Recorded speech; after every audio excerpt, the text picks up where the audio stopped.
রাজশাহী বিশ্ববিদ্যালয়ের ছাত্রলীগের সাবেক নেতা আবদুল্লাহ আল মাসুদের হত্যাকারীদের গ্রেপ্তার ও দৃষ্টান্তমূলক শাস্তির দাবি জানিয়েছেন আওয়ামী লীগ সভাপতি শেখ হাসিনার ছেলে সজীব ওয়াজেদ জয়।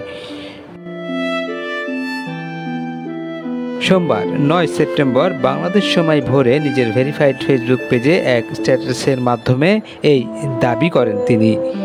জয় তার ফেসবুক পোস্টে লিখেন, রাজশাহী বিশ্ববিদ্যালয়ের সাবেক ছাত্র আবদুল্লাহ আল মাসুদ জামাত শিবির তার এক পা কেটে নিয়েছে ২০১৪ সালে।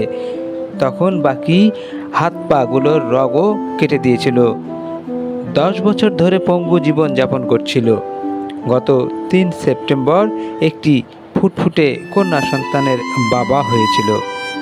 মেয়ের জন্য ওষুধ আনতে রাজশাহীতে বাড়ির পাশে ফার্মেসিতে গিয়েছিল, আর সেখানেই নির্মমভাবে হত্যা করেছে জামাত শিবিরের সন্ত্রাসীরা।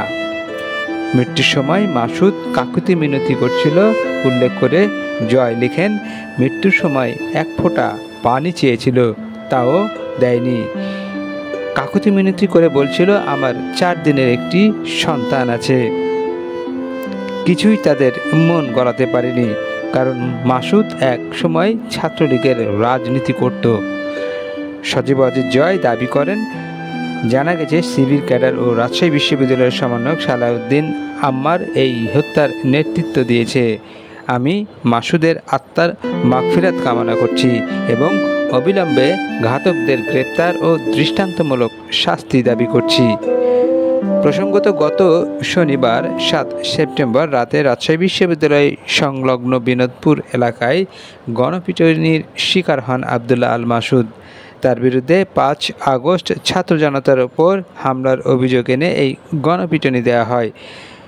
রাতে রাজশাহী মেডিকেল কলেজ হাসপাতালে চিকিৎসাধীন অবস্থায় মারা যান মাসুদ। তিনি রাবি শাখা ছাত্রলীগের সাবেক নেতা ও কেন্দ্রীয় ছাত্রলীগের সাবেক সদস্য। মাসুদ রাজশাহী বিশ্ববিদ্যালয়ের মেডিকেল সেন্টারে কর্মরত ছিলেন।